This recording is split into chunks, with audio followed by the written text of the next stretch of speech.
and the last one is cellularity. Sorry, fourth, metabolism also be finished, correct? Yes, sir. Yes, sir. So Yes, sir. in that characteristics we seen that the metabolism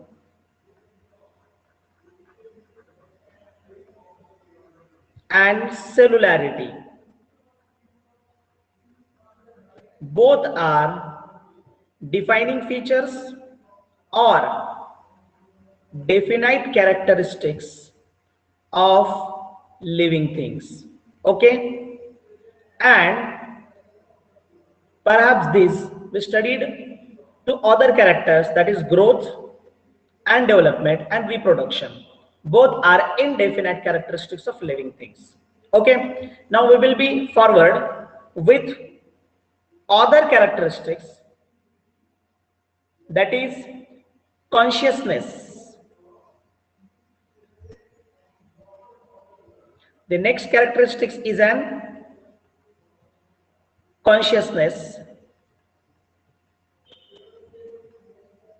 So first of all, tell me what is consciousness? Yes,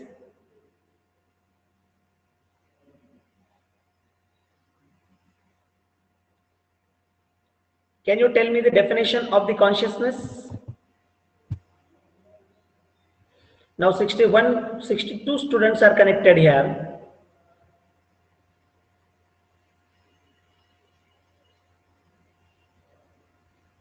Yes, are you listening me? Yes, sir. Ankita Yes, sir. saying being aware of oneself. Being aware of oneself. Very good. और कोई definition? Being mentally It is stable. surrounding and respond to the external stimuli. हाँ, response to external stimuli.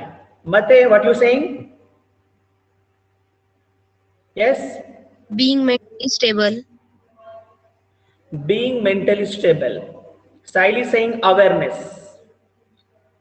So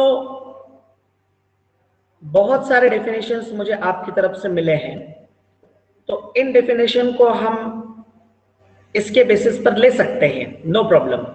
simply अब मैं यहां पर यूं कहूंगा, मतलब आपके एनसीईआरटी के अंदर क्लियरली यहां मेंशन किया हुआ है कि sense, that is ability to sense their surrounding or environment and respond to that environmental stimuli. Okay, that is called as a consciousness. Consciousness की definition क्या है जो एनसीईआरटी ने दी है? That is ability to sense their surrounding, to sense their surrounding. Okay, और आगे NCERT ने कहा है रिस्पॉन्स टू एनवायरमेंटल स्टिमुलाई। देखो यहां सेंस देयर सराउंडिंग है और स्टेटमेंट आगे कंटिन्यू किया है कैसे? Response to their stimuli. Their stimuli मतलब यहां क्या आएगा? आपका ये सराउंडिंग आएगा या तो आपका ये एनवायरमेंट आएगा। ठीक है, तो एनवायरमेंटल जो स्टिमुलाई होते हैं, इन एनवायरमेंटल स्टिमुलाई को सेंस करना और उस पर रिस्पॉन्स देना, इस एबिलिटी को हम कॉन्शियसनेस कहते हैं। ठीक है, अच्छा अब ये कौन से भी तरीके का हो सकता है, मतलब ये जो स्टिमुलाई है, स्टिमुलाई कैसे भी हो सकते हैं। They are may be physical, they are may be physical और मे बी केमिकल और मे बी बायोलॉजिकल। ठीक है, तो इस तरीके के स्टिमुलाई ये हो सकते हैं, फिजिकल, केमिकल और बायोलॉजिकल। अब इसको हम कैसे समझे? तो आप चल रहे हैं और चलते चलते आपको मतलब आपके पैर को ठेस लग गई। ठीक है, सो ठेस लगना और आपके माउथ से एक आवाज बाहर निकलना, लाइक आई ग, मा, ऐसे आवाज आपके मुंह से निकलना। सो फिजिकल स्टिमुलाई मिला, तब जाकर आपने क्या किया, वहां पर रिस्पॉन्स दिया। और कुछ फिजिकल स्टिमुलाई वेव्स के फॉर्म के अंदर हो सकते हैं, जैसे किसी ने आपको आपके नाम से आवाज दे दी, it is also physical stimuli. Some stimuli are chemical, कुछ स्टिमुलाई केमिकल होते हैं। तो केमिकल स्टिमुलाई कैसे होंगे, आप किसी स्वीट दुकान पर गए और स्वीट दुकान पर जाने के बाद आपने वहां पर कुछ देखा, स्वीट चीज, क्या होगा? Yes, Mouth watering. हाँ, saliva is secreted by mouth, mouth से सलाइवा बाहर निकलने लग जाएगा। So this is a chemical nature. Another one is a biological. अब बायोलॉजिकल तो ये इंटरनल आया, अगर बायोलॉजिकल है तो ये कैसा होगा, ये इंटरनल स्टिमुलाई होगा। तो आपके internal organs specific chemical secrete करेंगे, लाइक हार्मोन्स, ठीक है, ऐसे केमिकल सिक्रेट करेंगे और इस वजह से एक टारगेट ऑर्गन से दूसरे टारगेट ऑर्गन को क्या किया जाएगा, एक्टिवेट किया जाएगा। फॉर एग्जाम्पल, एकदम सिंपल है कि आपको वायरस ने आपके बॉडी पर अटैक किया, virus attack on your body, ठीक है। जब आपके बॉडी पर वायरस अटैक करेगा तो आपके बी सेल्स, ठीक है, ये क्या करेंगे, एंटीबॉडी जनरेट करेंगे, एंटीबॉडी जनरेशन, ये एंटीबॉडी जनरेट करेंगे।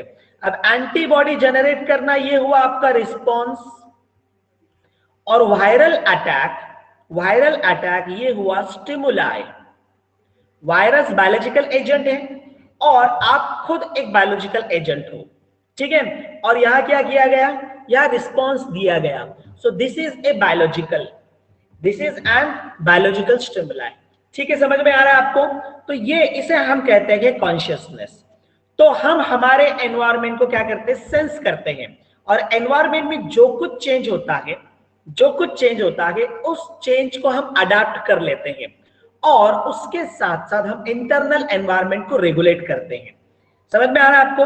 जो भी चेंज होगा एनवायरनमेंट के अंदर, उस हिसाब से हम क्या करते हैं, अपने आप को अडाप्ट कर लेते हैं। अब इसको एग्जाम्पल के अंदर ले लेंगे हम, तो विल सी द एग्जाम्पल। सी, अगर एनवायरनमेंट का टेम्परेचर इंक्रीज हो गया, ओके, या तो लाइट सेंसिटिविटी इंक्रीज हो गई, तो क्या होगा, जब भी एनवायरनमेंट का टेम्परेचर इंक्रीज होता है तो हमारा बॉडी टेम्परेचर स्टेबल होता है। इसको कैसे आप देखोगे, तो इसको आप इस तरीके से समझ सकते हो कि समर सीजन है, बाहर बहुत ज्यादा टेम्परेचर है और आप टेम्परेचर में खड़े हो, लेकिन अगर कोई आपके बॉडी को टच करता है तो जैसे बाहर का टेम्परेचर है वैसे आपके बॉडी का टेम्परेचर नहीं होता है, तो आपकी बॉडी उस टाइम में ठंडी लगेगी, कूल। आपने कभी इसको सेंस किया, इस चीज को देखा आपने कभी? जब बाहर का टेम्परेचर ज्यादा है और आप किसी के बॉडी को टच कर रहे हो तो उस टाइम में बाहर के टेम्परेचर से बॉडी का टेम्परेचर कम होता है। क्यों हुआ ये? क्योंकि बॉडी ने अपने आप को स्टेबल रखा, क्योंकि बॉडी का टेम्परेचर 37 डिग्री सेल्सियस ये क्या है, नॉर्मल टेम्परेचर है। तो बाहर का टेम्परेचर अगर 40, 42, 45 होता है तो भी बॉडी का टेम्परेचर कम नहीं होता। ऐसे ही आप देखो, बारिश हो रही है और बारिश के अंदर आप खड़े हो, तो आप देखो बारिश के अंदर अगर बॉडी को टच करें तो कैसे लगता है, बोलो? Yes, Hot. हॉट लगता है। क्यों हॉट लगता है? क्योंकि बाहर का टेम्परेचर कम हो गया और आपका टेम्परेचर स्टेबल है 37, मतलब बाहर का टेम्परेचर आया है 15 से 20 डिग्री सेल्सियस इतना, और आपके बॉडी का टेम्परेचर 37 है, तो इसमें ज्यादा कौन सा है, 37 ज्यादा है। इस वजह से आपको आपकी बॉडी कैसे लग रही है, हॉट लग रही है, ठीक है। वैसे ही लाइट, तो लाइट को भी बॉडी क्या करती है, रिस्पॉन्स देती है। उसके साथ वाटर को भी बॉडी क्या करती है, रिस्पॉन्स देती है। तो ऑर्गेनिज्म ये अलग अलग, ये जो एनवायरमेंटल कंडीशंस है, तो ये एनवायरमेंटल कंडीशंस पर इंटरनली रिस्पॉन्स देती है। अगर बॉडी ऐसे रिस्पॉन्स के अंदर खुद को रेगुलेट रखती है, जैसे यहां उसने क्या किया, बॉडी टेम्परेचर स्टेबल रखा, जो खुद को रेगुलेट करती है, तब उसे हम कहते हैं होमियोस्टासिस। तब हम उसे क्या कहते हैं, होमियोस्टासिस, ठीक है। तो अगर आप कोई एसिड पी लेते हो, देखो अगर आप कोई एसिड पी लेते हो, अब एसिड के फॉर्म में अगर देखा जाए तो आप कोई सोडा ले रहे हो, या तो ऐसे समझ लो कि लेमन जो भी एसिड, हाँ लेमन लेमन ले रहे हो, हाँ तो लेमन तो अल्कलाइन इन नेचर है, सोडा भी अल्कलाइन इन नेचर है, तो आपकी बॉडी फौरन अल्कलाइन होती है क्या? चलो बोलो, अगर आप लेमन जूस ले लो, ठीक है, आपने क्या किया, लेमन जूस ले लिया, और लेमन जूस लेने के बाद में आपकी बॉडी अल्कलाइन होती है क्या? Tell me. No no no आपकी बॉडी वहां अल्कलाइन नहीं होती। यस, आपका यूरिन अल्कलाइन हो जाएगा, आपका यूरिन अल्कलाइन हो जाएगा, लेकिन आपकी बॉडी अल्कलाइन नहीं होती। क्यों? क्योंकि होम्योस्टैसिस, आपका इंटरनल एनवायरनमेंट मेंटेन किया गया चेंजिंग एक्सटर्नल एनवायरनमेंट से। अगर ऐसा है तो उसे हम क्या कहते हैं? होम्योस्टैसिस। और हर ऑर्गेनिज्म का इंटरनल एनवायरनमेंट एक्सटर्नल एनवायरनमेंट से अवेयर होता है due to the cellular nature. याद रखो मेरा स्टेटमेंट क्या है, एवरी ऑर्गेनिज्म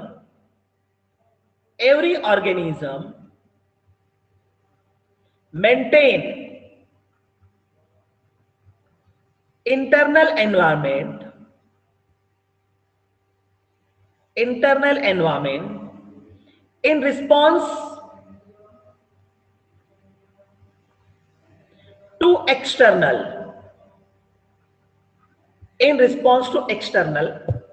मैं इसको इरेज कर लेता हूं, मतलब आगे हम कंटिन्यू लिख सकते हैं।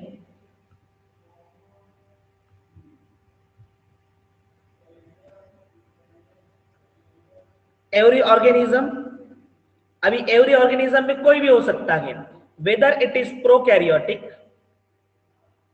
और यूकैरियोटिक, ऑर्गेनिज्म कौन सा भी हो सकता है इसके अंदर।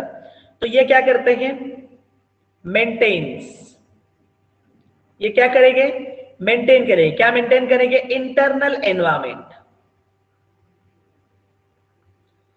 कैसे? In response to external environment. क्यों? ड्यू टू सेलुलैरिटी, सेलुलैरिटी की वजह से।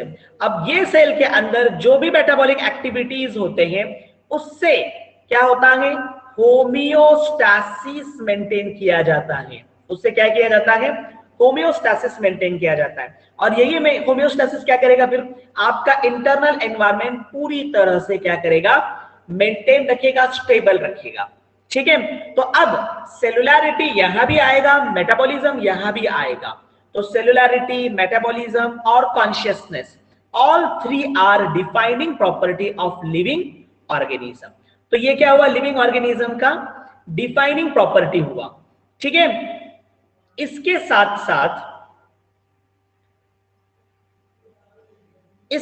साथ एक एग्जाम्पल आपके एनसीईआरटी के अंदर दिया हुआ है ह्यूमन बीइंग के बारे में। अगर समझो, देखो आप एक एग्जाम्पल आपके सामने रखो, आप मुझे बताओ क्या होगा। अभी हमने यहां पर देखा कि consciousness is a defining property of the living organism, और अगर लिविंग ऑर्गेनिज्म कॉन्शियस है तो हम उसे कहेंगे इट इज ए लिविंग। सही है? अब तक जो हमने देखा Yes. उस बेसिस पर सर कंफर्म है कि लिविंग ऑर्गेनिज्म अगर कॉन्शियस है तो वो क्या है? लिविंग है। अब देखो, कोमा पेशेंट है आपके सामने। कौन सा पेशेंट है? Coma.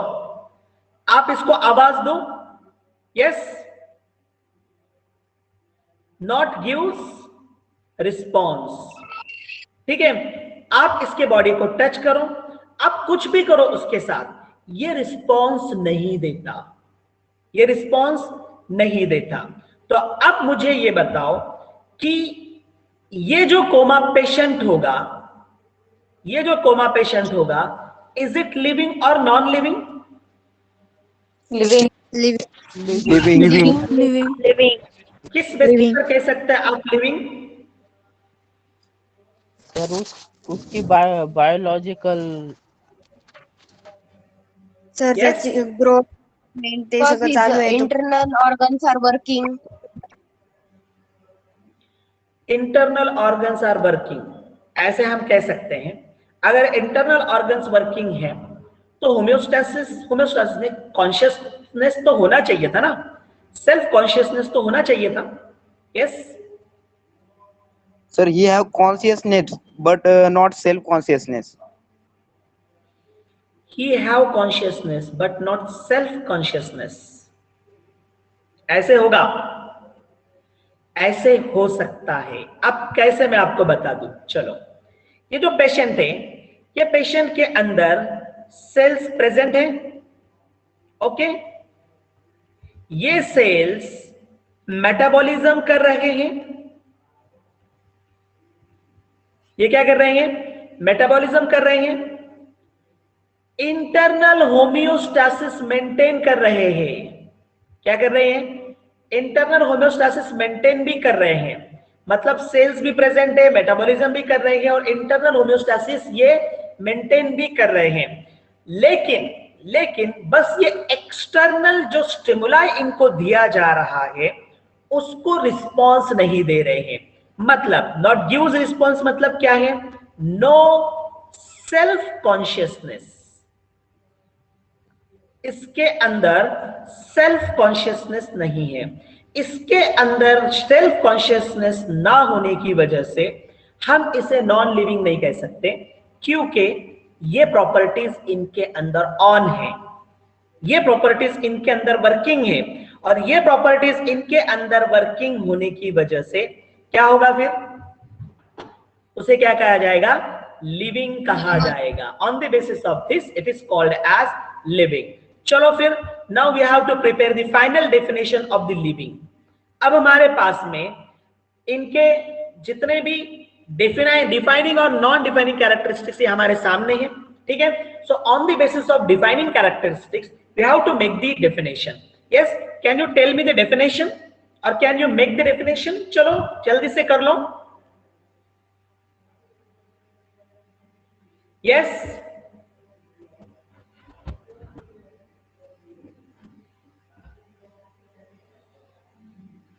A body can be said as living when there is presence of cell and metabolism. body can be says living because of presence of cell and showing metabolism. So Mate is saying like this. Other one? Yes. An organism can be said living when there is presence of cell, metabolism and homeostasis, also no self-consciousness. Says means presence of cell, shows metabolism, homeostasis and no self-consciousness. It is called as the living. Vaishnavi Karpe saying like this. Other one? Yes. चलो, बहुत सारे लोग हैं, 67 अभी online है, और ये आने जाने वाले अगर देखेंगे तो अबाउट 80 स्टूडेंट्स यहाँ पर मुझे दिख रहे हैं। हाँ बोलो। Organism made up of cells, shows metabolism and give response to stimuli are called as living organism. Very good, nice definition, Ankita. Other two are nice definition, but this showing the actual all nature. The organism which made up of cell and shows metabolism and can give response to stimuli called as living. Ankita saying this definition like this. Any other can say definition? Yes, many peoples are there. मुझे यहाँ पर सिर्फ कुछ लोग active दिखते हैं, जैसे मते साक्षी होगी, वैष्णवी करपे हैं, आसने हैं, अंकिता है। सिर्फ इतने लोग मुझे ज्यादातर यहाँ पर क्या दिखते हैं? एक्टिव दिखते हैं, जो डायरेक्ट अपने आंसर्स दे देते हैं। कभी कभार साइराज आ जाता है बीच में, नालकर कभी कभार बीच में आ जाती है आंसर देने के लिए, ठीक है। चैट बॉक्स के अंदर कभी कभार समरीन, अल्तमश आंसर दे देते हैं, लेकिन बहुत सारे लोग हैं जो बहुत ज्यादा इनएक्टिव होते हैं, मतलब इनका काम सिर्फ सुनना है, बाकी कुछ नहीं है। यस, शिवानी है, ओमकार है, श्रद्धा है, गायत्री, समीक्षा, पीयूष, अनूप, साइली, The बनकर organisms, Saili, again Saqib Shah. sir, now who is saying the definition? आसने कौन है? गमे है. अच्छा, Sir. गमे भी रहता है कभी कभार. हाँ, the organisms are self-replicating, evolving, and self-regulating interactive systems are capable of respond to external stimuli. duplicating, revolving, sorry, self-duplicating, self-revolving, interact, and capability Evolving. to give response to stimuli. हाँ, evolving and capability to give response to stimuli, that is called as living organism. ऐसी definition कही है गमे ने. साइली का chat box में answer आया, growth, reproduction, ability to sense environment are unique features in living. तो लिविंग की डेफिनेशन हम ऐसे बनाएंगे अब. ठीक है, the organism made up of cell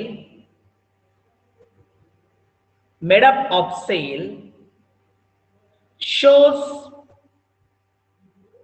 metabolism and can give response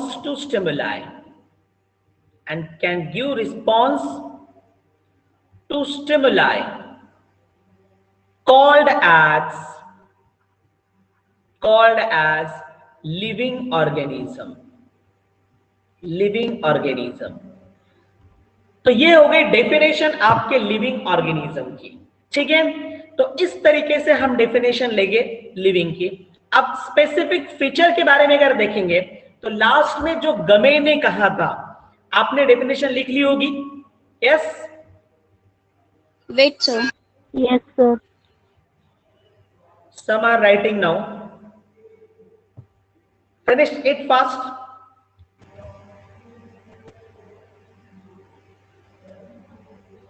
Completed, sir. Completed, sir. Okay. Completed, sir. Okay, so specific feature जो क्या कहेगा कि ऑर्गेनिज्म लिविंग है, तो फिर हम यहां कहेंगे सेल्फ रेप्लिकेटिंग, जो खुद रेप्लिकेट हो सकता है, और ऐसा फीचर नॉन लिविंग के अंदर नहीं होता है. याद रखो, self replicating feature non living में नहीं होता. ठीक है, सेल्फ रिवॉल्यूशन और इवॉल्व, खुद से इवॉल्व हुआ है, क्योंकि नॉन लिविंग को इवॉल्व करना पड़ता है, नॉन लिविंग को रेप्लिकेट करना पड़ता है, लेकिन लिविंग को करने की जरूरत नहीं है, वो खुद करता है. ठीक है, तो self replicate, self evolve, then interact to the others, maybe it is environment or anything. Okay, and self-regulate. Okay, self-regulated. तो ये कुछ स्पेसिफिक फीचर्स हो गए लिविंग ऑर्गेनिजम्स के. तो आपको सारे जो कैरेक्टरिस्टिक फीचर्स है ये समझ में आ गए लिविंग के? Yes, Yes. Yes, sir. Yes, sir. Okay. Yes, अब sir. हम जाते हैं diversity in the living world, इस इंपॉर्टेंट पॉइंट की तरफ जो इस चैप्टर का इंपॉर्टेंट पॉइंट है. ठीक है, so we will be goes to the diversity. So what is the diversity? अब डाइवर्सिटी किससे समझ में आएगी? आपके सामने एक स्टेटमेंट आ गया, देखो, the number of species that are known and described ranges between 1.7 to 1.8 millions refers to biodiversity. तो स्पेसिस का नंबर यहां पर दिया जो अब तक के मालूम हो चुके हैं और उसको डिस्क्राइब किया जा चुका है. तो ऐसे टोटल स्पेसिस जो है वो कितने हैं? 1.7 to 1.8 मिलियन से. तो इसे हम कहते हैं कि बायोडाइवर्सिटी. तो डेफिनेशन कैसे समझ लोगे आप डाइवर्सिटी की?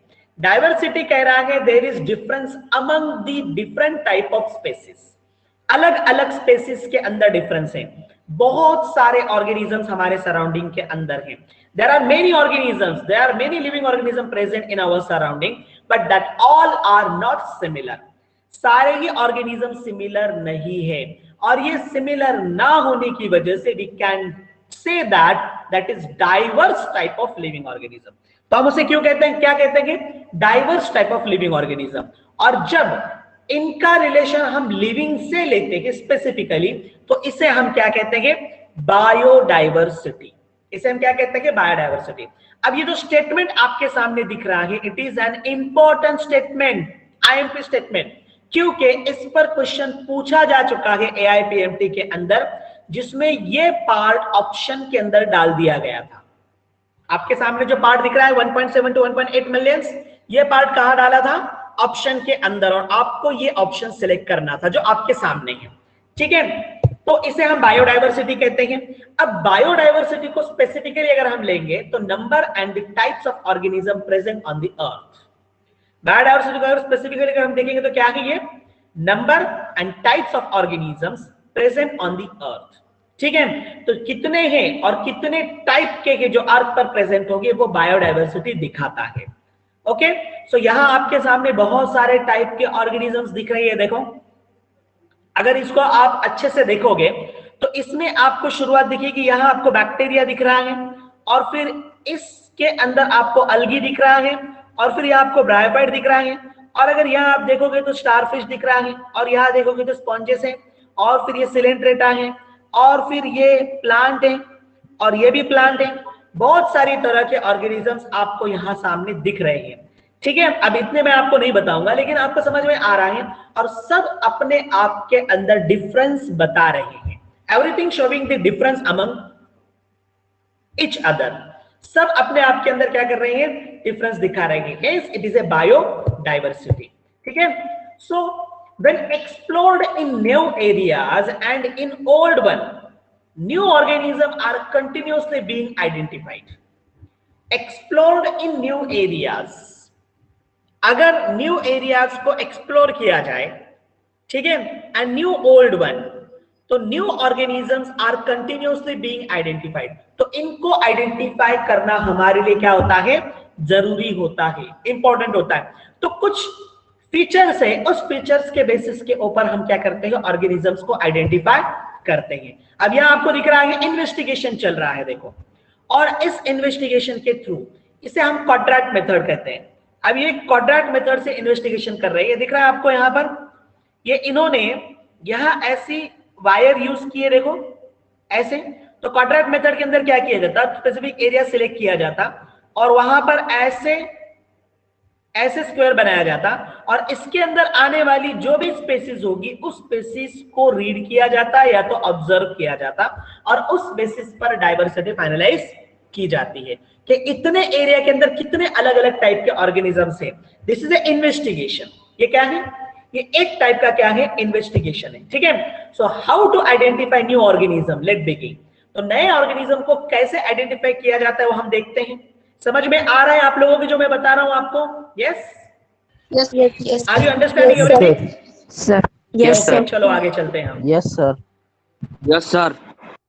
तो आइडेंटिफाई कैसे करेंगे, तो उसके लिए डाइवर्सिटी के कुछ स्पेसिफिक एराज है, या तो कुछ स्पेसिफिक हम उसे कहेंगे डाइवर्सिटी के ब्रांचेस है। पहले मैं डाइवर्सिटी के ब्रांचेस आपको इंट्रोड्यूस करा दूं। यहां पर बायोडाइवर्सिटी, पहले तो खुद इसको समझ लो, ये खुद ऐसी ब्रांच है, बायोडाइवर्सिटी ये खुद ऐसी ब्रांच है कि जिसके थ्रू आप लिविंग ऑर्गेनिज्म को आइडेंटिफाई कर सकते हैं। देखो, साइंटिफिक वे, बायोडाइवर्सिटी क्या है, it is an scientific way to study, classify and give name to living organism।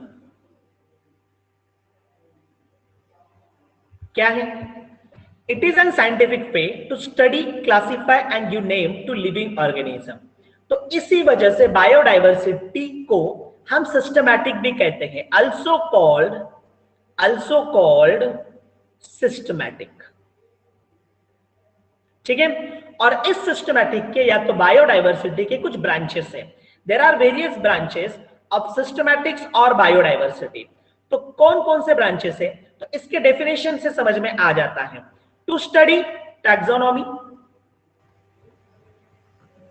To classify classification, give name to living organism, that is nomenclature, and identification. Okay, so these are all branches of the diversity. ये सारे के सारे क्या हैं, diversity के branches हैं।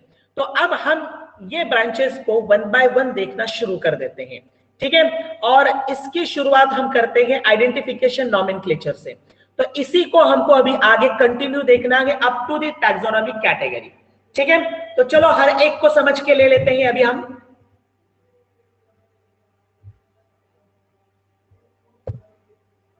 Identification nomenclature, ठीक है। अब आपको तो बाय वर्ड मीनिंग तो समझ में आ चुका होगा। आइडेंटिफिकेशन मतलब ऑर्गेनिज्म को आइडेंटिफाई करना है, नॉमेनक्लेचर उसे नाम देना है, ठीक है। Earlier plants and animals were identified their local names. पहले क्या किया जाता था, प्लांट्स और एनिमल्स को लोकल नेम से आइडेंटिफाई किया जाता था, लोकल नेम। तो एक मेथड थी जहां लोकल नेम देकर ऑर्गेनिज्म को आइडेंटिफाई किया जाता था। तो जब लोकल नेम देकर ऑर्गेनिज्म को आइडेंटिफाई किया जाता है उसे हम कहते हैं वर्नाकुलर नेम। क्या कहते हैं उसे हम, वर्नाकुलर नेम्स। याद रखो इसको एनसीईआरटी ने नहीं बताया है। जो मैंने आपको बताया अभी वर्नाकुलर नेम, इसे एनसीईआरटी ने नहीं बताया, लेकिन इस पर क्वेश्चन पूछा जा चुका है, ठीक है। अब वर्नाकुलर नेम क्या है, तो vernacular name the method of giving name locally. Vernacular name की डेफिनेशन क्या होगी, यस चलो रिपीट करो, मैंने जो आपको बताया अभी। मेथड ऑफ गिविंग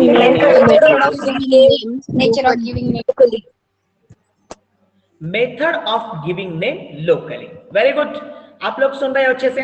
तो लोकल नेम देने की जो मेथड होगी उसे हम वर्नाकुलर नेम कहते हैं। और लोकल नेम, मुझे आप बताओ, is it responsible for confusion? Yes Yes. और is it responsible for many names? Yes, ये कंफ्यूजन के लिए भी रिस्पॉन्सिबल है और बहुत सारे नेम के लिए। इसीलिए इसे मल्टी नेमिंग सिस्टम भी कहते हैं। क्या कहते हैं इसे, मल्टी नेमिंग सिस्टम। इसे और एक नाम दिया जाता है पॉलिनोमियल नॉमेनक्लेचर। सभी नाम मैंने आपके सामने रख दिए जो एनसीईआरटी ने एक्सप्लोर नहीं किए हैं। ये जितने नाम मैंने तुम्हारे सामने रखे ना, इसको एनसीईआरटी ने एक्सप्लोर नहीं किए, लेकिन इसके ऊपर क्वेश्चंस किया जा चुका है। तो इसको आप अपने नोटबुक के अंदर भी रिकॉर्ड करके रखो, ठीक है। तो ये आपके समझ में आ रहा होगा जो मैं आपसे यहां पर डिस्कस कर रहा हूं,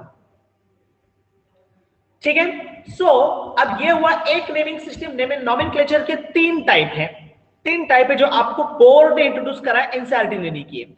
एनसीईआरटी ने डायरेक्ट आपको बायोलॉजिकल नॉमेनक्लेचर पर लेकर गया, लेकिन बोर्ड ने इंट्रोड्यूस कराया आपको वर्नाकुलर नेम। उसके बाद सेकंड इंट्रोड्यूस कराया बोर्ड ने, that is biological name, sorry scientific name, और थर्ड बायनोमियल नॉमेनक्लेचर। ऐसे तीन तरह के नेम उन्होंने इंट्रोड्यूस कराए हैं। तो अब इसको हम बाय एग्जांपल देख लेते हैं। We will see with example. अब कैसे एग्जांपल लेंगे, चलो। स्वीट पोटैटो ये एक एग्जांपल है आपके सामने। इसे कहते हैं आइपोमा बटाटास। ये इसका साइंटिफिक नेम है आइपोमा बटाटास, स्वीट पोटैटो। अच्छा, ये साइंटिफिक नेम याद रखा करो, इस पर भी क्वेश्चन आ चुका है। स्वीट पोटैटो को साइंटिफिकली क्या नाम दिया जाता, ये पूछा जा चुका है एग्जाम के अंदर, ठीक है। सो स्वीट पोटैटो मैंने एक एग्जांपल आपके सामने रखा। चलो मराठी में क्या कहते हैं इसे, यस रताड़।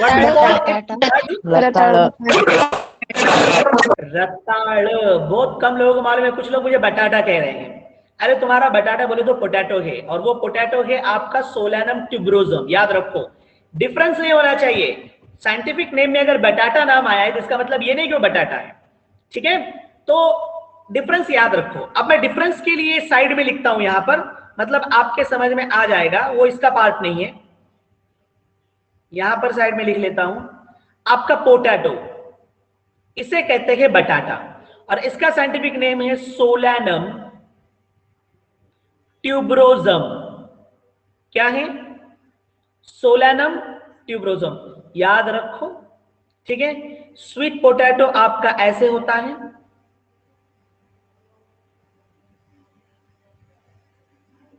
सही है। स्वीट पोटैटो ऐसे Yes, होता sir. है और बटाटा sir. Yes, ऐसे sir. होता है।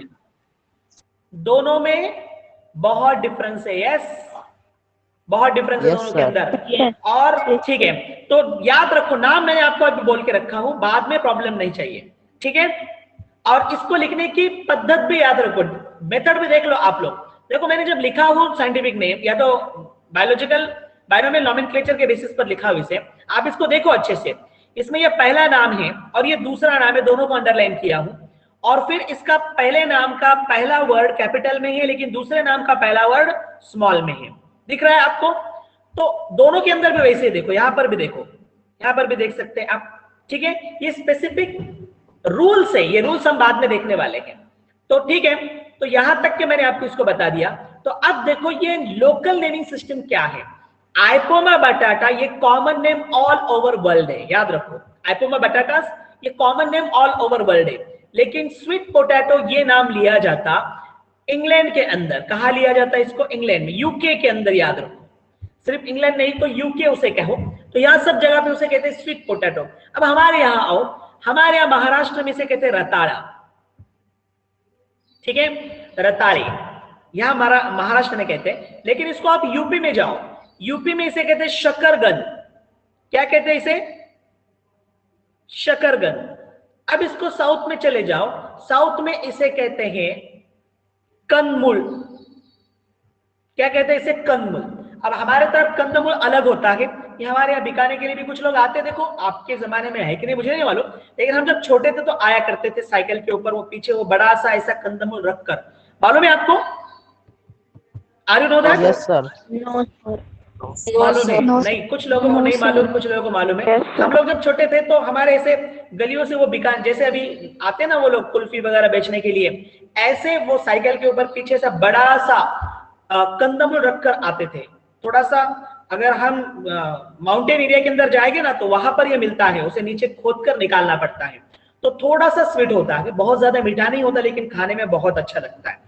तो आपको, चलो आपके जमाने में ऐसा है नहीं है, लेकिन बहुत कम जो गांव में खेड़े में रहते हैं ये लोग अच्छे से मालूम है इस बारे में, ठीक है। चलो तो, लेकिन वो कंदमूल अलग है, ये साउथ में नाम है। हमारे यहाँ महाराष्ट्र में कंदमूल अलग है, ये पूरा अलग है पूरा, लेकिन साउथ में अलग है। लेकिन तुम देखो नाम के अंदर कैसे कंफ्यूजन होता है। अगर हम में से कोई यहाँ उत्तर प्रदेश में चला जाए, ठीक है, यूपी में हम में से कोई चला जाए और रताड़े को देख ले, क्या मांगेगा वो? उसे बोलेगा मुझे रताड़े दे दे, वो बोलेगा क्या हुआ, ये ऐसे क्या कह रहा है, सही है। लेकिन आप जब उसे शकरगंद कहोगे तो क्या कहेगा वो? फौरन आपको दे देगा। दिस इज ए कंफ्यूजन, ये कंफ्यूजन बनाता है लोगों के अंदर, ये तो नेमिंग के अंदर कंफ्यूजन बनाता है, हम उसको आइडेंटिफाई नहीं कर सकते। That is a local name. बहुत ज्यादा इंफॉर्मेशन मैंने आपको लोकल नेम पर दे दी, इससे ज्यादा जरूरत नहीं है, ठीक है। समझ में आ गया होगा आपको vernacular name system? Yes, sir. सो यहाँ पर आपको थोड़ा सा एकदम शॉर्ट में इन्होंने दे दिया, जो मैंने आपको पहले से बता दिया था। It creates the confusion. Local names vary from place to place, every country. चलो ये एग्जांपल, यहाँ और एक एग्जांपल आया, चलो देखो, आप देखो, मतलब मैंने आपको एक रताया दिया था, इन्होंने दूसरा एक एग्जांपल दिया, माइलेट। इन हिंदी कॉल्ड मंदुआ, इन तमिल कॉल्ड केलवर्गु, इन तेलुगु कॉल्ड रगुलू। डिफरेंस है, कंफ्यूजन क्रिएट करता है, ठीक है। माइलेट, माइलेट हमारे यहाँ, ये माइलेट क्या है मालूम आपको? हाँ, एग्जांपल बता सकते हो आप लोग? No sir. अरे मैं हमारे यहाँ कह रहा हूं, मतलब मैं भी महाराष्ट्र हूँ भाई। Yes. तो आप लोगों को नहीं मालूम माइलेट्स? अरे माइलेट्स आपने सुना होगा, बाजरा। Yes. इसके बाद इसमें और आता है ज्वार, बाजरी, गहूं? गहूं, ज्वारी। नहीं, गहूं नहीं, गहूं नहीं, गहूं नहीं आती इसमें। बाजरा, ज्वार और छोटे दाने वाले जो होते हैं, गऊ इसमें नहीं आता, व्हीट इसमें नहीं आता, ठीक है, माइलेट में व्हीट नहीं आता। यस, राइस, राइस भी नहीं आएगा, राइस माइलेट में नहीं आता। चलो कम से कम इसमें एग्जाम्पल तो समझ में आ गए आप लोगों के, ठीक है। So yes sir. Local name ऐसे होता है। तो ये देखो आपके सामने कौन सा दिख रहा है, ये ज्वारी, बाजरा, बाजरा, आप पहचान भी नहीं पा रहे हो इस प्लांट को, ज्वारी, कंफर्म बाजरा है, ज्वारी, ज्वारी, ज्वार है, ज्वार, ठीक है। क्या है ये? ज्वार है, ठीक है। चलो ज्वार, चलो, so hence there is a need to standardize the name of living organism so that a particular organism is known by the same name all over the world. तो इसलिए क्या किया जाता, एक स्टैंडर्ड नेम एक ऑर्गेनिज्म को दिया जाता है जिससे कहीं भी कंफ्यूजन ना हो और पूरे दुनिया में, पूरे वर्ल्ड के अंदर एक ही नाम से जाना जाए। जैसे मैंने आपको स्वीट पोटैटो को नाम दिया आइपोमा बटाटास, पूरे दुनिया में कहीं भी जाओ, पूरे वर्ल्ड के अंदर, आप यूके जाओ या तो आप यूएसए जाओ या आप एशिया में आ जाओ, कहीं भी चले जाओ, आपको एक ही नाम मिलेगा, आइपोमा बटाटा। स्वीट पोटैटो बदल जाएगा लेकिन आइपोमा बटाटा नहीं बदलेगा, ठीक है। वैसे ही पोटैटो को आप पोटैटो कह रहे हो, यूके में पोटैटो कहते हैं, यूएसए में भी पोटैटो कहते हैं, लेकिन आप अदर जगह पर जाओ वहां पोटैटो नहीं कहते हैं, तो आपको कहना पड़ेगा सोलेनम ट्यूबरोसम, जो पूरे वर्ल्ड के अंदर एक ही नाम से क्या होगा, जाना जाएगा। तो इसे कहते हैं टू स्टैंडर्डाइज द नेम, इसे कहते हैं नेम को स्टैंडर्डाइज, ठीक है। So this process is called as the nomenclature. Nomenclature provides scientific name to identify the organism. Nomenclature क्या करता है, यहां पर देखो ये स्टेटमेंट के अंदर ये साइंटिफिक नेम, ये पार्ट आपका ऑप्शन में जा सकता है, ठीक है। क्वेश्चन अब तक नहीं किया, एम्स में किया गया था ऐसे क्वेश्चन एक बार, लेकिन नीट में नहीं आया अब तक के, ठीक है। लेकिन अभी एम्स में था और आपके एनसीईआरटी के अंदर एज इट इज स्टेटमेंट है, तो हो सकता है, इसलिए वीआईएमपी करके रखो इसे, ठीक है। Nomenclature provides scientific name to identify the organism.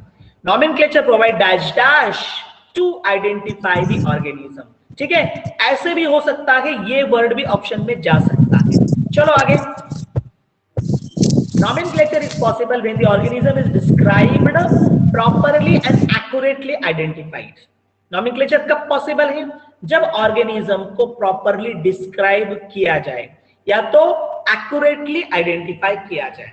जब तक organism को properly describe नहीं किया जाता या तो accurately identify नहीं किया जाता, तब तक nomenclature possible नहीं, याद रखो।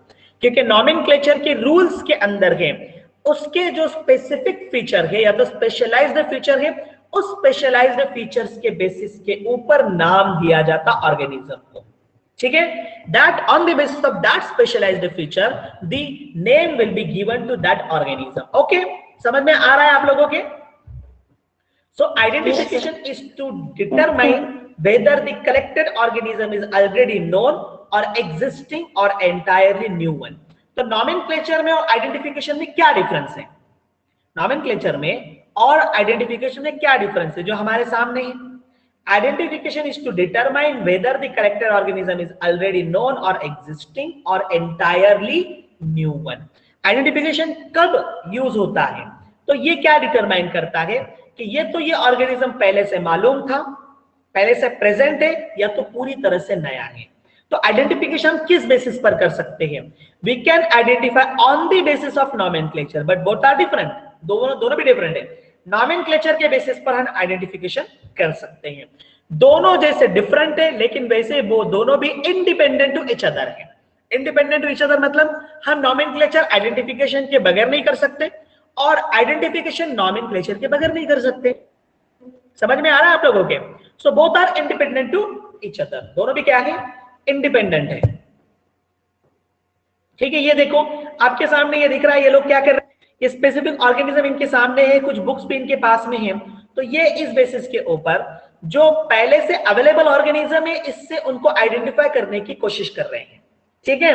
और यहां पर अगर नहीं होता है मतलब इनकी इंफॉर्मेशन किसी बुक में अगर नहीं मिलती तो समझ जाना है कि ये क्या है, नया है, एंटायरली न्यू वन है। ठीक है। Yes, sir. So in plants, identification can be done directly comparing the characters with its authentic herbarium specimen or indirectly with the help of key in flora. In plants, identification can be done directly. कैसे हो सकता है? Directly. लेकिन by comparing the characters, directly comparing the characters with its authentic herbarium. अब herbarium क्या है? Herbarium होता है ड्राई प्लांट पार्ट, जिसको which is mounted on the sheet, that is paper sheet, जिसे पेपर शीट के ऊपर माउंटेन किया हुआ रहता है, उसे कहते हैं हर्बेरियम। मैंने डेफिनेशन आपको हर्बेरियम के सामने रखी है। ठीक है। It is a dry plant part which is mounted on paper sheet, that is a herbarium। ठीक है। तो हर्बेरियम को सामने रखकर, हर्बेरियम ये उन प्लांट के बनाए जाते हैं जिनका स्टडी किया गया, जिन्हें आइडेंटिफाई किया गया, जिनको डिस्क्राइब किया गया। क्योंकि जो भी हर्बेरियम होगा, चलो मैं इसकी एक आपको फिगर बता देता हूं, समझ लो ये हर्बेरियम है। ठीक है।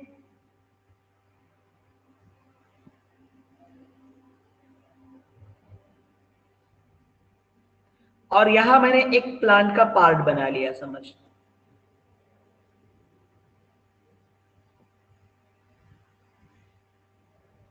यहां पर माउंट करके रखा है और ये ड्राइड है। ठीक है। अब नीचे यहां पर इस प्लांट का नेम होता है, यहां होता है इसका नेम। ठीक है। हैबिटेट, कहां ये मिला था। ठीक है। हैबिटेट या तो ऑकरेंस होता है, और फिर कुछ स्पेशलाइज्ड फीचर होते हैं, स्पेशलाइज्ड फीचर। ठीक है। तो ऐसे होता है आपका। इसका मतलब क्या हुआ कि इसके ऊपर इस प्लांट की कंप्लीट इंफॉर्मेशन प्रेजेंट है, जिससे आप इसको क्या कर रहे हो, आइडेंटिफाई कर रहे हो। समझ में आ रहा है मैं आपको क्या बता रहा हूं? Yes, are you understanding? Yes, sir. Yes, sir. Yes, sir. Okay, ठीक है। सो अब ये हुआ आपका हर्बेरियम। तो ये क्या करते हैं, इसके साथ समझ लो ये कोई अदर स्पेसीज इनको मिली है प्लांट की, ये अदर स्पेसीज इनको प्लांट की मिली, ये क्या करेंगे, ये दोनों को कंपेयर कर देखेंगे। अगर ये दोनों एक हो गए तो इसको नाम क्या देंगे, यही नाम देंगे जो ये नाम था, या तो इसमें कुछ थोड़ा डिफरेंस होगा तो इसका स्पेसीज नेम बदल देंगे। ठीक है। तो ऐसे होता है इनका काम, जो किसी भी स्पेसीज को इनको आइडेंटिफाई करना होता है। तो इन्होंने और भी कहा, देखो यहां पर इन्होंने कंपेयर किया हर्बेरियम से, और indirectly with the help of keys in flora. अब कीज मतलब क्या है? कीज मतलब एक तरह की इंफॉर्मेशन है। ये इंफॉर्मेशन फ्लोरा, ये बुक है, और ये इंटरनेशनल बुक है। इसके कई वॉल्यूम है, फ्लोरा के कई वॉल्यूम है, जिसमें अब तक के मिले हुए सारे प्लांट्स रिकॉर्ड है। मालूम करो, याद रखो, फ्लोरा क्या है? फ्लोरा एक ऐसा बुक है जिसके अंदर अब तक के मिले सारे प्लांट्स का पूरा रिकॉर्ड इसके अंदर अवेलेबल है। ठीक है। तो इस फ्लोरा के अंदर जो भी कीज होंगे, मतलब ये प्लांट से रिलेटेड इंफॉर्मेशन होगी, उसको देखा जाएगा, उससे कंपेयर किया जाएगा, और फिर बाद में आइडेंटिफाई किया जाएगा। ठीक है। सो ये जो है ना हर्बेरियम, कीज, ये दोनों भी क्या है, बोथ आर टैक्सोनॉमिकल कीज। क्या है, इन्हें क्या कहा जाता? Taxonomical keys. इन्हें हमें सेपरेट स्टडी करना है आगे चलकर। चलो आगे चलते हैं। सो अब हम पहुंचेंगे साइंटिफिक नेम्स की तरफ। वर्नाकुलर नेम क्यों यूज नहीं करते? क्योंकि कंफ्यूजन करता है। तो कंफ्यूजन करता है, इसलिए अब स्टैंडर्ड नेम देने की जरूरत है। तो ये स्टैंडर्ड नेम हम कैसे देंगे? आइडेंटिफिकेशन और नॉमेनक्लेचर के थ्रू देंगे। अब आइडेंटिफिकेशन और नॉमेनक्लेचर के थ्रू जो नाम बनेगा उसे हम कहेंगे साइंटिफिक नेम। मैं स्टेप बाय स्टेप आपको बता रहा हूं यहां पर। ठीक है। So scientific name in plants, scientific name are based on agreed principle and criteria which are provided in ICBN. Plants के अंदर साइंटिफिक नेम जो दिया जाता है वो किस बेसिस पर होता है? एग्रीड प्रिंसिपल, जो भी इसके रूल्स और रेगुलेशंस है, और criteria which provided in ICBN as it is statement अब तक नीट और AIPMT में पूछा जा चुका है. So it is an IMP statement, important statement है, ठीक है. In plants, scientific names are based on agreed principle and criteria which are provided in, और ये पार्ट इन्होंने ऑप्शन में डाला था दोनों भी क्वेश्चन के अंदर, ठीक है. ICBN, अब ICBN क्या है? International code for biological nomenclature, ठीक है. इसे बॉटेनिकल नॉमेनक्लेचर भी कहा जाता है, ठीक है. तो ICBN ऐसे बहुत सारे नेमिंग सिस्टम है. आगे तो आप आ गए तो उसके अंदर बता देता हूं, अगर नहीं आए तो फिर मैं क्या करता हूं, सेपरेटली आपको बता दूंगा. Do you know what ICBN means? आपको मालूम है क्या है ICBN? अभी अभी तो बता दिया, अब क्या पूछना आपको सवाल, ठीक है. International code for biological nomenclature.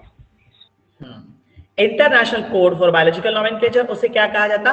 Botanical nomenclature भी कहा जाता है. अब मैंने बॉटेनिकल क्यों कहा, या तो यहां पर बॉटेनिकल क्यों आया? क्योंकि यहां प्लांट से देखो, इसलिए बॉटेनिकल आया. International code for botanical nomenclature. तो ये ICBN ये रूल्स बनाता, क्या करता है? ये रूल्स बनाता, ये प्रिंसिपल्स बनाता है. प्रिंसिपल मतलब मैंने, यहां ओके, ये प्रिंसिपल्स बनाता है और ये क्राइटेरिया बनाता है. क्या करता है? ये क्राइटेरिया बनाता है, ठीक है. तो इन बेसिस के ऊपर, इन बेसिस पर साइंटिफिक नेम बनता है. समझ में आ रहा है आप लोगों के? तो पूरा डिपेंड करता ICBN के ऊपर.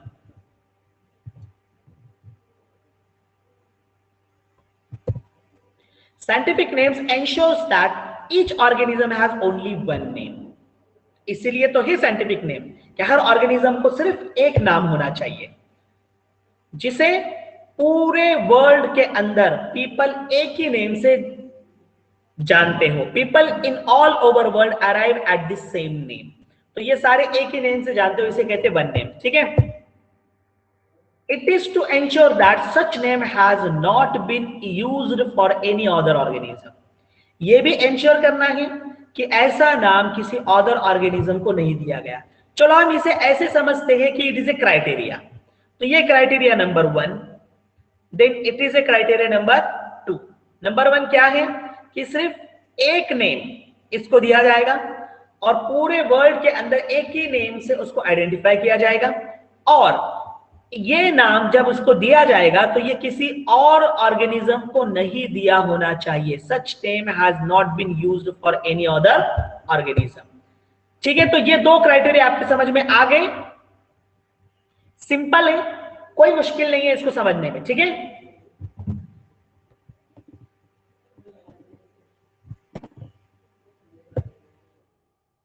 Biologist follows universally accepted principles to provide scientific name to known organisms. Biologist क्या करते हैं इसके लिए? यूनिवर्सली एक्सेप्टेड प्रिंसिपल्स को फॉलो करते हैं, ठीक है, नेम स्पेसिफिक ऑर्गेनिज्म को प्रोवाइड करने के लिए. सो साइंटिफिक नेम हैज 2 कंपोनेंट. अब साइंटिफिक नेम को 2 कंपोनेंट. अब साइंटिफिक नेम के बारे में देखेंगे क्या है, ठीक है. Scientific name has 2 component. अब इसमें 2 कंपोनेंट होते हैं, इस बेसिस पर इसे कहते हैं बायनॉमियल नॉमेनक्लेचर. क्या कहते हैं इसे? Binomial nomenclature. डिस्कवर किया था कार्लस लिनियस. Very good. मेरे ख्याल से ये आपका हो गया होगा इसके पहले.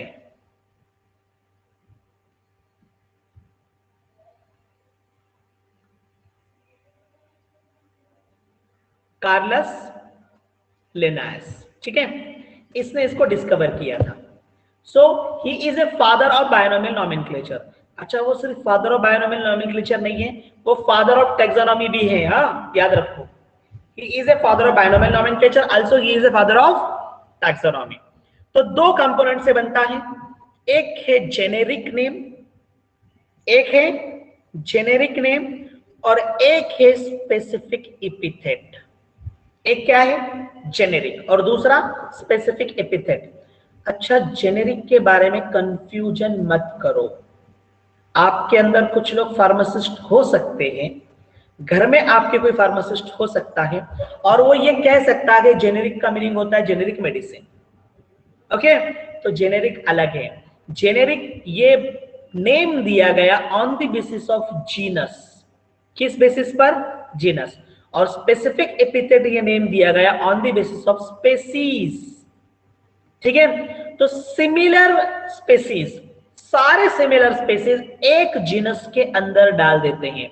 अब आप देखो, अगर ऐसा नहीं होता, अगर ऐसा नहीं होता तो मंकी और हम सब एक ही होते हैं। समझ में आ रहा है मैं आपको क्या कह रहा हूं? अगर ऐसा नहीं करते तो मंकी और हम लोगों को एक ही में रखते हैं, क्योंकि हम दोनों भी क्या हैं? मैमल्स हैं। और अगर हम दोनों भी मैमल्स हैं तो हम दोनों एक ही कैटेगरी में आ जाते थे, लेकिन ऐसा नहीं है। हमारी मतलब ह्यूमन की स्पेसीज होमो है। क्या है? होमो। और सॉरी, ह्यूमन का जीनस होमो है और स्पेसीज सैपियन है। क्या है? सैपियन। ठीक है, तो ये हमारी स्पेसीज है। तो हम सब एक जैसे होमो के अंदर आ गए। ठीक है, हम जितने एक जैसे हैं होमो के अंदर आ गए। और इसके अंदर अब जो हमारे जैसे कुछ है जिनको टेल नहीं है तो वो भी इसमें आएंगे, जैसे होमो इरेक्टस जो अभी एक्सटिंक्ट हो चुके हैं, होमो निएंडरथैलिस। ये नाम मालूम है आप लोगों को जो मैं बता रहा हूं? Yes, sir. Yes, sir. Very good, चलो मालूम है आपको। तो ये जो नाम है, होमो इरेक्टस हो गया, होमो निएंडरथैलिस हो गया, या तो और भी बहुत ज्यादा, क्रोमैग्नॉन है। हाँ, वेरी गुड, रामापिथिकस है। तो ये सारे जो स्पेसीज है, इन सब को अंदर इनको लाया जाता होमो के अंदर, due to they having the similarity with our characteristics. ज्यादा से ज्यादा कैरेक्टर हम लोगों से मिलते हैं, इसलिए ये सब आएंगे होमो के अंदर। लेकिन अब देखो, मंकी के अंदर टेल प्रेजेंट है, एप के अंदर टेल प्रेजेंट होता है, तो ये होमो के अंदर नहीं आएंगे, ये होमो के अंदर नहीं आएंगे। ठीक है, तो इसीलिए होता है जीनस और स्पेसीज। समझ में आ रहा है आप लोगों की, जो मैंने आपको यहां पर बता दिया? ठीक है, बहुत सारे एग्जांपल आपको इसके अंदर देखना है कंटिन्यूटी में। तो एक होता है जेनेरिक नेम और एक होता है स्पेसिफिक एपिथेट। तो अब इसको आपके सामने एक्सप्लोर किया। देखो, the naming system given by Carolus Linnaeus is being followed by biologist all over the world. चलो, ये तो मैंने पहले आपको डिस्कस कर दिया। To understand the specific names better, let us take one example. एक स्पेसिफिक नेम को अगर अंडरस्टैंड करना है तो हम एग्जांपल लेंगे। उसके पहले रूल्स और रेगुलेशंस आपको बता दूं। ठीक है, रूल्स और रेगुलेशन बता देता हूं, एग्जांपल भी बता देता हूं। अगर इसके अंदर आ जाए तो उसको हम क्या करेंगे? स्किप कर लेंगे। ठीक है, तो पहला रूल याद रखो, दो नेम होना चाहिए, should be two names. Okay, जिसमें एक होगा from that one is genus and the another one is species. ये एक रूल हुआ। अब second rule, genus name, genus start with capital letter, start with capital, and species with small letter. Start with small letter. Small. ठीक है, third rule, अब इसका third rule. ठीक है, इफ रिटर्न, देखो, इफ रिटर्न, अगर आप हाथ से लिख रहे हो, जो मैं अभी लिख रहा हूं, if return Should be underlined. Very good, it should be underline. और इफ प्रिंटेड क्या करना पड़ेगा? In it italics. Should be in italic font. कैसे होगा ये? इटैलिक फॉन्ट के अंदर होगा। ठीक है, फोर्थ रूल, इसके अंदर जो कैरेक्टर होंगे, मतलब अल्फाबेट्स, जो कैरेक्टर्स होंगे, नॉट मोर देन 12 और 13। ठीक है, 12 या 13 कैरेक्टर से ज्यादा कैरेक्टर इसके अंदर नहीं होना चाहिए, क्योंकि उसको ध्यान में रखना भी जरूरी है ना। साइंटिफिक नेमिंग के अंदर जब पहली बार नेम बनाया गया था तो उसको रिजेक्ट किया गया क्योंकि उसके अंदर वर्डिंग बहुत ज्यादा थे, कैरेक्टर बहुत ज्यादा थे। तो ये दोनों के अंदर एक एक कर इससे ज्यादा वर्ड नहीं होना चाहिए। ठीक है, अगर अगर आपको जिसने इसका नाम बनाया मतलब डिस्कवर किया उसका नाम अगर उसको देना है तो उसको साइटेशन कहा जाता। क्या कहते हैं उसे? साइटेशन। और ये साइटेशन लास्ट में दिया जाता इन एब्रीवेटेड फॉर्म। किसमें होगा? एब्रीवेटेड फॉर्म में होगा। ठीक है, so these are all rules and regulation. चलो एग्जांपल लेते हैं, इसमें एग्जांपल ले लेते हैं। मैंगो प्लांट है, चलो मुझे बताओ इसका साइंटिफिक नेम क्या है? आपने ऑलरेडी स्टडी किया है इसको 9th या 10th में। Very good, very good, Mangifera indica, उसे हम कहते हैं नीम। और इंडियन स्पेसीज है। देखो मैंने आपको कहा था कि साइंटिफिक नेमिंग ये स्पेशल फीचर के बेसिस पर होता है। तो स्पेशल फीचर क्या है? ये इंडियन है तो इसे क्या जाता है? इंडिका। क्या कहा जाता है इसे? इंडिका कहा जाता है। ठीक है, तो मैंगीफेरा ये जीनस हुआ और इंडिका ये क्या हुआ? स्पेसीज।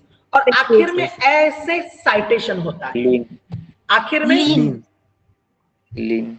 हाँ, लीन एब्रिवेटेड फॉर्म में होगा एल, या तो आप ऐसे भी लिख सकते हो उसे LINN। ठीक है, दोनों भी टाइप मैंने आपके सामने रख दिए। आप सिर्फ एल भी लिख सकते हो या लिख सकते हो, दोनों भी चल जाता है, उसे साइटेशन कहते हैं। तो आप मैंगीफेरा को देख लो, ये क्या हुआ? जीनस। आपका मैंगिफेरा हुआ जीनस और इंडिका हुआ स्पेसीज, और ये हुआ साइटेशन, Abbreviated. Abbreviated. ठीक है। हाँ, एब्रिवेटेड मतलब साइटेशन हुआ। ठीक है, अब इसमें आप देखो मैंगिफेरा का एम क्या है? कैपिटल। और इंडिका का आई क्या है? Small.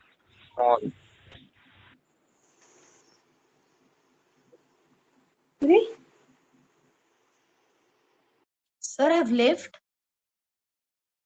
Yes. I think so.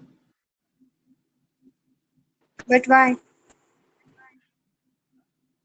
Maybe internet problem.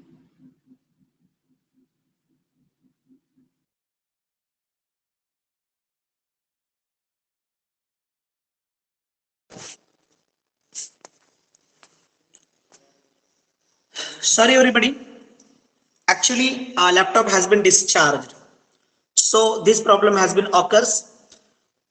तो अभी आप लोग मुझे ये बताओ, जो एग्जाम्पल के साथ मैंने आपको बताया वो बायनोमियल नोमेनक्लेचर आपके समझ में आ गया? Yes, tell me. Yes, sir. आप लोग सबको समझ में आ चुका है? ठीक है, तो बायनोमियल नोमेनक्लेचर यहाँ पर पूरा हो गया। कुछ स्पेसिफिक फीचर हमको देखना बाकी है। वैसे भी हमारा टाइम भी पूरा हो चुका है, सही है? तो हमारा टाइम भी पूरा हो गया। तो अभी हम क्या करते हैं, यहाँ पर रुक जाते हैं। ठीक है, और कल के लेक्चर में हम इसे कंटिन्यू करेंगे। ओके, तो यहाँ तक समझ में आ गया ना आप लोगों की पूरा? Yes. ओके, ठीक है, फिर चलो कल कंटिन्यू कर लेंगे। Thank you very much. Thank you, sir. Thank you, sir. Thank you.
Hello.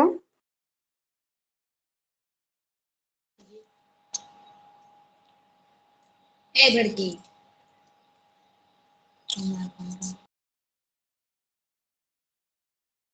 कोण आहे?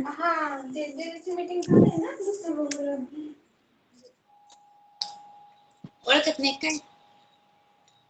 ओय हा मला पर्सनल मेसेज कर व्हॉट्सअपला, मी बोलते तिकडं. नंबर नाही तुझा? एक काम कर, तुझा दे, मी कॉल करते.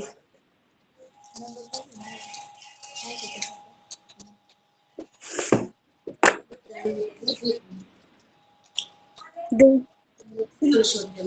एक मिनिट हा. पटकन यार.